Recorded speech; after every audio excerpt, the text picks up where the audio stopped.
Vold påvirker oss alle, også når vi ikke en direkte del av konflikten.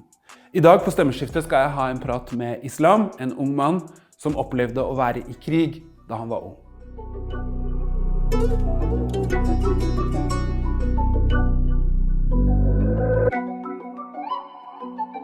Islam, hvordan vil du definere vold? Vold, når jeg var yngre, med alderen, jeg har lært at det ikke bare betyr at det skal være fysisk vold, liksom. At når du liten, så har du litt slåsskamper og så videre, som det helt vanlige greier, alle vokser opp. Men jo eldre jeg blir, så finner jeg ut at vold kan påføres med ord også, og at det kan være psykisk, at det kan ødelegge en person, liksom. På grunn av bare vold, ordet voldelig, også du kan være voldelig i samtalen din, og så en person kan gå rundt og være sånn psykisk ødelagt av det, ikke sant? Islam, du vokste opp i Tsjetsjenia, et land som i veldig mange år har hatt problemer med konflikter, vold, krig. Hvilke minner har du fra det?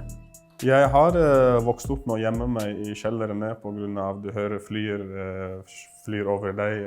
Jeg har sett tanks kjøre rundt med russere som når som helst kan bare slå inn en bombe inn i et hus og ødelegge det. Så jeg har vokst opp i en stressende situasjon gjennom livet mitt, på at ikke bare for meg, men som den eldste familien, også ansvarlig for mine brødre og familien da, som mor og far som også med meg. Så det har vært en veldig mye sånn stressende oppvekst for å være ærlig. Hvordan vil du beskrive det å være en liten gutt i en stor konflikt? Hvordan vil du beskrive hvordan det var? Det er ikke så mange som spør deg liksom, hva du føler. Liksom. Jeg har vært en person som har gått flere liksom 10 kilometer med moren min i løpet av dagen for å prøve å finne faren min som kidnappet og sånn. Så liksom, det har vært mange situasjoner hvor det har vært i nærheten av døden på en måte, men så har Gud reddet meg og hentet meg til et land som i Norge. Ja. Så jeg har det fint her på en måte.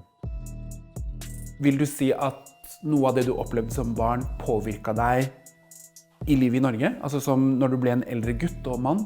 Jeg har opplevd mye voldelige greier i løpet av livet, og jeg har sett så mye vondt at jeg ikke vil være så vondt mot andre folk, liksom, de som ikke har opplevd noe lignende.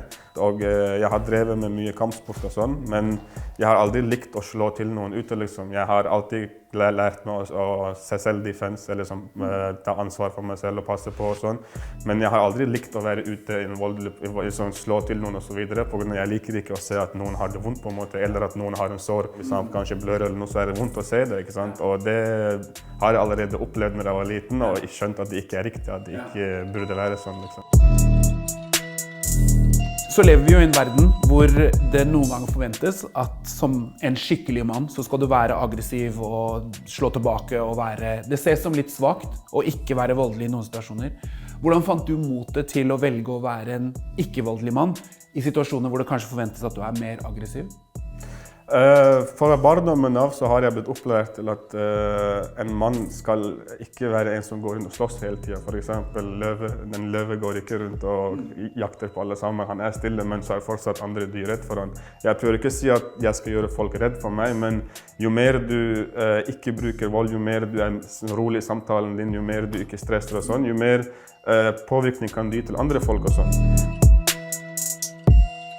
Hvordan har du funnet din styrke? Jeg spør fordi at mange unge menn sliter litt med å finne ut hvordan man skal være sterk, og hvordan man skal bygge sin egen styrke. Hvordan har du bygd din? Jeg har bygd styrke med at jeg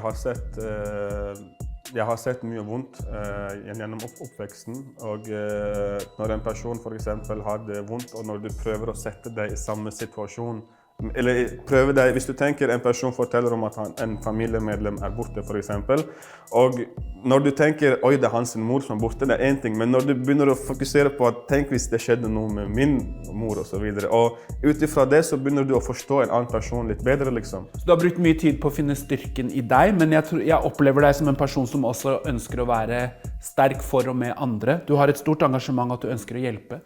Hvorfor det? Det stor søsken, føler jeg. Jeg den eldste gutten med 7 søsken. Vi 7 søsken til sammen. Og jeg har hatt mye ansvar for mine yngre brødre, fordi når jeg sier jeg har flyttet mye, vi har flyttet mye, så er mine brødre også en del av den der flyttingen og alt det jeg har opplevd, liksom. Og da føler jeg liksom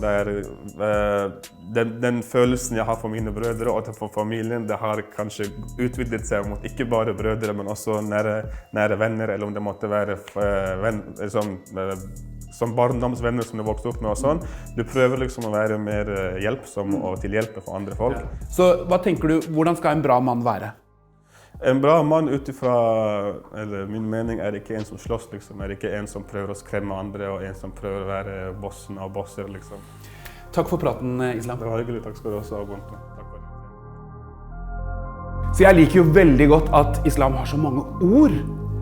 Veldig viktige ord, og det tenker jeg er kunnskap.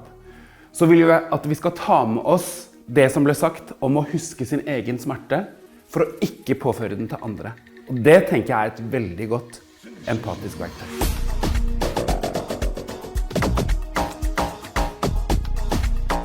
Det har vært veldig lærerikt, veldig gøy å være med på. Det har vært litt sånn stressende, litt nervøs følelse, siden det er første gang jeg er med på dette her. Men jeg håper den samtalen jeg har hatt med Bonto skal hjelpe andre ungdommer der ute som trenger et par råd.